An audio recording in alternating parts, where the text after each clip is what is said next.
পরিমাণ আর কি আছে আর গেলেন আরো এমনি হয় দেখো হয় মানে গুঁড়া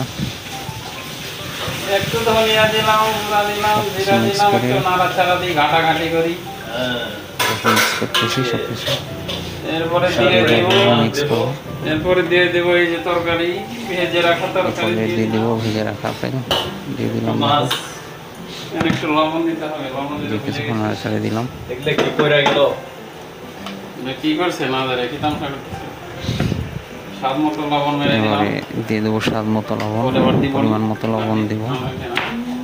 তোমরা কে কিরকম লবণ খাও সেই পরিমাণ অনুযায়ী লবণ দিয়ে দিবে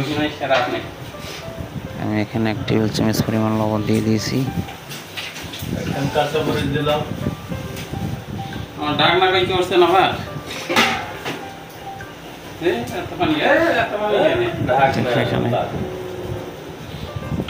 এবার আমি এটাকে একটু নাড়াচাড়া দিয়ে মিক্স করে নেব সবগুলো সুন্দর করে মিক্স করবো নাড়াচাড়া দিয়ে দেখো আমি যেভাবে করতেছি তোমরা ভালো করবে এরপরে আমি কিছুক্ষণ ঢেকে দিয়ে রাখবো এটা ঢাকনা দিয়ে ঢেকে দিলাম কিছুক্ষণ হোক এখানে দেখো কিছুক্ষণ হওয়ার পরে আমি আবার একটু ঢাকনা সরিয়ে আবার একটু নাড়াচাড়া দিলাম